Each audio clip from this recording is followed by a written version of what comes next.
Hi, and welcome to another Copenhagen Middle of Battle Gamers video. I'm Morten, your host today, and this is another hobby vlog. So, this week I've pretty much done exactly what I expected to do. I don't even think I've done neither more nor less. Done exactly what I expected to do, which was 4 Dwarves of Erebor and the Captain of Erebor. So why don't I just show you those right away? And here we have them. As you see, it is 2 spearmen and 1 with an axe and a shield. And you will notice also, I have given all my spearmen shield, which puts them to defense 7, I believe. So, so all my Warriors of Erebor are going to be pretty well, gonna have pretty good defense, which obviously is what you want with the dwarf army. So last week I said I didn't really go through a lot of how I painted them, so I'll talk a little bit more about that. But first, let me just show you all of them close up. Let's see, we can get a good shot at this guy. Maybe move the other ones, so you just get him and the background. Maybe even up at the light. Yeah, it's pretty good. You can see it pretty well. Also, one of our commenters, maybe actually the only comment, I'm not certain, Morten, who you might also have seen on the channel, the other Morten, he noticed that there were no footprints in the snow, so I've gone and made sure that all of these have what looks like footprints, or you can see he's definitely, the snow's thinner there, so he stepped there, and I've done that to all of these, and gone back on all of the old ones, and done my best to add footprints. So that one was for you, Morten. Have this guy, who is the one I personally say is the dwarf who is very good at his job. Because, what do we have over here? That is a severed, bloody orc head. So clearly he has managed to spear that properly. The blood is falling all over the snow. I think that looks pretty good. And that is one of the extra orc heads that were in one of my own, some bits I had left over from some hunter orcs. And as you also notice, I try to make sure that all the dwarves have different beards, or at least have a few different colors of beards that I use for them. And then of course all the shields are golden, because I think that's really cool. I know maybe in real life a golden shield might not be the most effective thing, because gold is softer than metal, but you know what? It looks cool, and that is what matters to me. Maybe it's metal that's been coated by gold, I don't know. I guess gold is the metal. Iron that is coated by gold. So this guy is pretty heavily armored, because he doesn't have a tunic over his chainmail like the other ones do. I also noticed he's the only spear guy who uses his spear like this. All of the other ones are using the standard spear pose with 2 hands. I'm just kind of curious why they decided that only one of them should have a different pose, but it looks good. I definitely think so. He's slightly more brownish bearded, yeah. And then we have another one with a red beard, because red beard's my favorite for dwarves. Yes.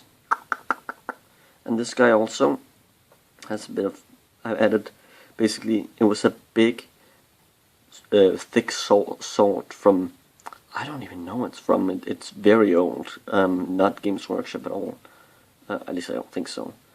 It might even, don't know what kind of metal it is, it might be, what was it? Is it lead, maybe? I don't remember, is it lead that they used to make metal models out of? I know that, I think it might be lead, which is kind of toxic, but you know, just don't touch it, and don't put your finger in your mouth after touching the sword. Yeah, so those were the 4 normal dwarves that I painted this week. So let's talk a bit about what I do with them. So there's basically 2 main looks. I'm going to use these 2 to explain them. So I generally either give them this blue tunic, or the red one. The blue tunic I'd use Incubi Darkness, Null Oil, highlighted by putting a little bit more white in the Null Oil, and then a little bit more white in, Null Oil, a little bit more white in, Null Oil, and so on. All the gold is done by taking Dumble Brown as the first two layers to give it sort of like an undercoat, and then I use Janus Gold. I usually use 2 or 3 coats, and then as you can see I use an old silver color on all the little metal pieces. The armor is Lead Belcher, and well, the armor meaning specifically the shoulder pads, the helmet and so on, is Lead Belcher and non-oiled silver. As you can see, this guy also has a chest plate, which is done the same way as the shield, as well as his boots. His metal boots are also the golden. What else do I do? The gloves are Morten brown, non-oil, and another brown. I don't remember what it's called. Sorry. So yeah, and the only difference with that guy and this guy, obviously this guy also has a face. He's not wearing a helmet, but with this guy, I use Rhinox hide, and then I slowly shade up from Rhinox hide to Dumble Brown, and that is how I get the color for this guy's tunic. So that is basically how I do the dwarves. Oh, I guess I can also talk about the faces.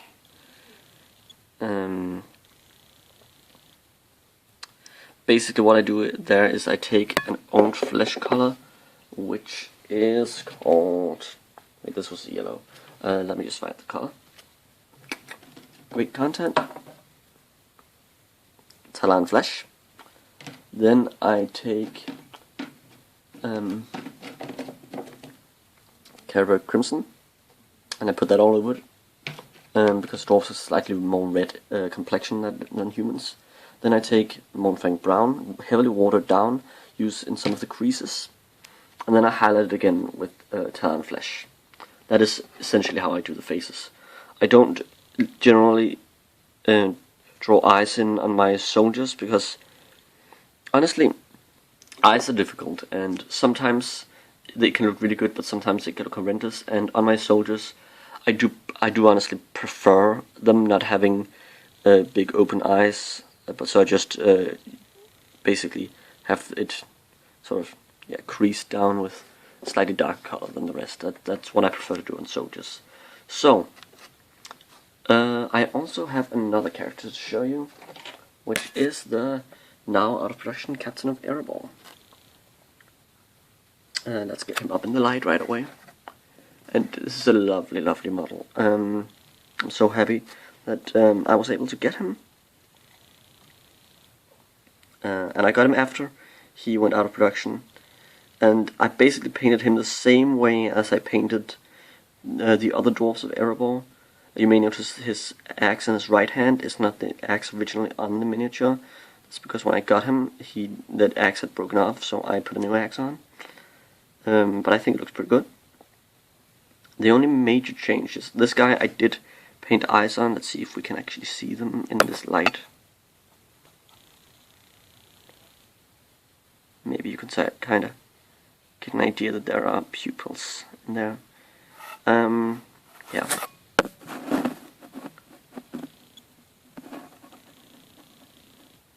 I think you can see it. I think his face looks quite good. I went with a red beard again because I think dwarves with red beards are awesome. He has the same armors as the other guys. What I did differently is that I mixed black and Incubi Darkness for the base of his tunic, and then I shaded it up only to slightly above Incubi Darkness, because I wanted him to have a slightly darker tunic than the other ones who had blue. But essentially he's painted the same way as the others. So now I'm going to show you my full warband of dwarves, and as you can see also with this guy, there's a footprint down there. He's not just appeared there out of the blue, he has stepped into this position. So let me show you the full first warband of dwarves that I have. And here we have them. My first warband of dwarves. I think they look really cool, and I'm really happy with the theme. I think that golden shields really set them apart from what most people are doing. At least I haven't seen other people really do golden shields and breastplates for their Erebor dwarves. So I hope you guys like it. And you see they're quite a strong battle line. Defense 7 all around. I see, now I can't remember if the Captain of Erebor is defense 7 normally and then has to take a shield to be defense 8, or if he has to take a shield to be defense 7. I hope it's I hope his standard is 7, because then I just feel like it fits nicely with him and his men having the same defense. I didn't really consider giving him a shield because I think his model looks so cool that I didn't want to change that in any way by adding a shield. Though I've seen people do that and it looks cool. Again, let's close look at the captain because he's just so freaking awesome. And Bob's zooming in. It's not the best thing to do with the phone. A good look at the dwarven ranks, some of them that you haven't really seen properly before. Yes. So that was basically what I've been doing this week, and some of it I did months ago, but yeah. So let's take a look at what I hope to be doing for the next time we see each other.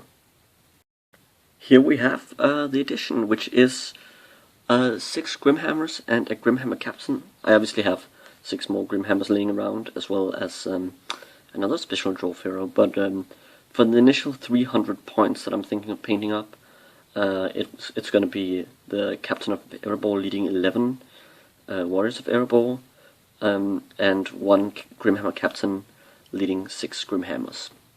And that adds up to, I think, exactly 300 points. So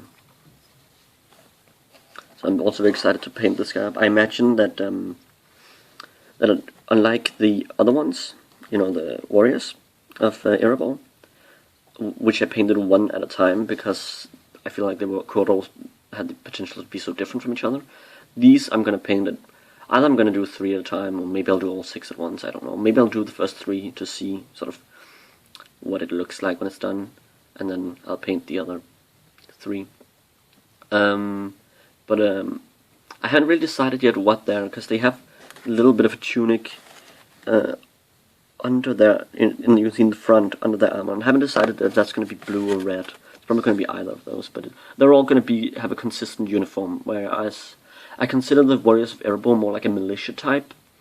I think in the behind the scenes of the 2 towers, they talk about how all the Rohan warriors are all normal people who then get called in by the king, and then they dust off their old armor and their old boots and their old sword and get ready for battle again. And I imagine the Warriors of Erebor is sort of the same thing, that they're not really a standing army, whereas the Grimhammers are sort of the elite that are always ready for battle, and the Warriors of Erebor are normal blacksmiths and grocers and all that stuff who get ready for battle when the king under the mountain says that it's time to go to war. That's sort of my idea, and obviously I'm going with this winter at Arable theme.